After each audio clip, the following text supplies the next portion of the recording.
What is good, Raider Nation? It's your boy Raider Alex back with yet another video for you guys. Anybody that's new to the channel and you guys love Raider related content just like this, make sure to like, comment, subscribe to the channel. With that being said, let's jump right into the topic of this video. Now, the Las Vegas Raiders are headed into free agency here soon, and some new developments when it comes to the franchise tag period ending today has opened up the possibility of certain players potentially getting targeted for our football team. The franchise tag period ended earlier today, and some noticeable players that weren't hit with the franchise tag are set to hit the free agency market, and I think the Raiders should definitely look into and target these candidates. And the first notable player that was not hit with the franchise tag was defensive tackle Chris Jones from the Kansas City Chiefs. Now, it is worth noting that it looks like the Chiefs are going to try to do their best to bring him back to their football team, but at the same time, he's gonna command a lot of money. Spot Track has his market value set currently at about $28.5 million, and around the league it seems like most people believe he's gonna return to Kansas City, but I think at the same time, Chris Jones,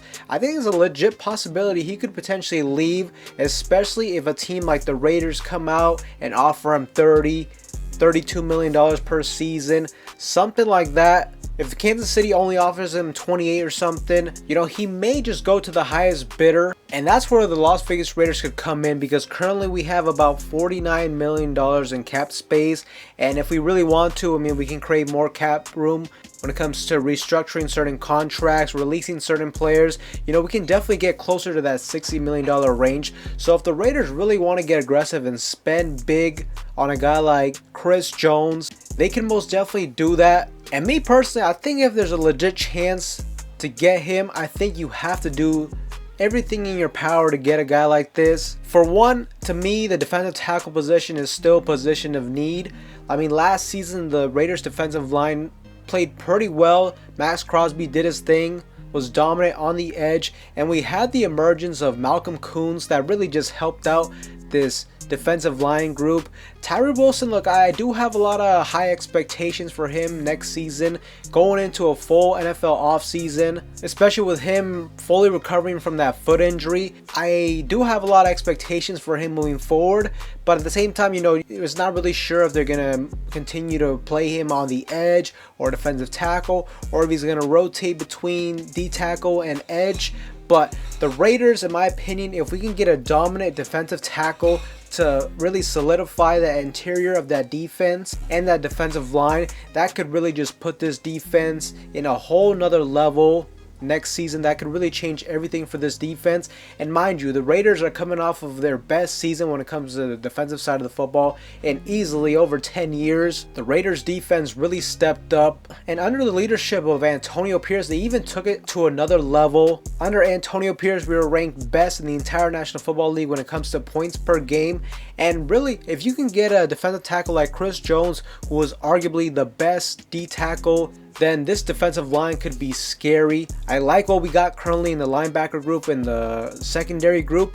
And not only that, if you can get a legit pass rusher with Chris Jones, get dominant at that spot, and then you got Max Crosby and Malcolm Koonce on the edges, we can just create havoc on opposing quarterbacks, and that's just going to always make your linebackers and your secondary group just look that much better, because the opposing quarterback is going to have less time to get the ball out of his hands. But Chris Jones is one player that will hit the free agency market, and I think the Raiders have a legit chance to get him.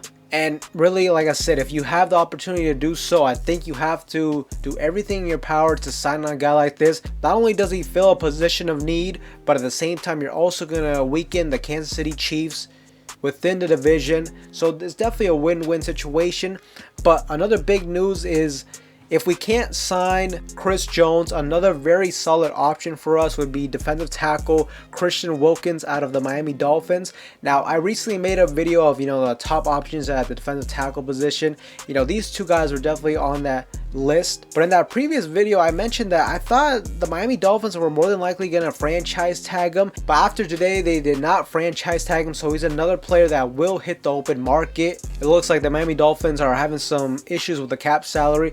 So so there's a good chance he may leave as well. He's a very good number 2 option for us. He's only 28 years of age, so he should still be in the prime of his career, and Spot Track currently has his market value set right around $20 million, so he is going to be expensive as well, but at the same time he's a little bit younger than a Chris Jones, and he still did very well at the position last season, having 63 tackles, 23 quarterback hits, and 9 total sacks. He's another player that I think the Raiders should put as a priority in their free agency list. And also another guy that will be available is defensive tackle Leonard Williams, which, you know, I totally anticipated that he would not get hit with the franchise tag. And theoretically, Leonard Williams should be the cheapest out of all 3 options. He will turn 30 years of age. He's definitely not nearly as dominant as Chris Jones, but he's still a very good option for us nonetheless. Currently, his market value is set right around $17 million. But look, there's a possibility he could take less. I mean, at the end of the day, this market value is just a projection. Every year there's players that get less than the market value, they get more. But it's going to be very interesting in the next couple weeks as free agency approaches, because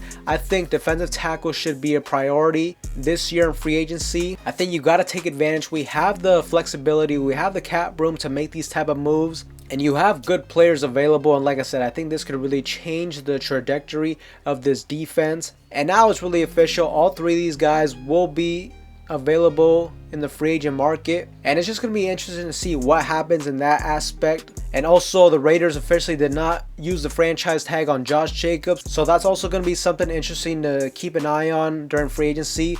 Will Josh Jacobs come back? If he does come back, what type of contract, what type of salary does he take? I think Antonio Pierce would love to have him back. He definitely fits the mold and the idea of what Antonio Pierce wants for this offense moving forward. But at the end of the day, I think Tom Telesco is the one that's going to be making the calls, and at the same time he has to watch out for not overpaying for a running back, especially when, if we're honest, the running back position throughout the last decade has been a dime a dozen type of position.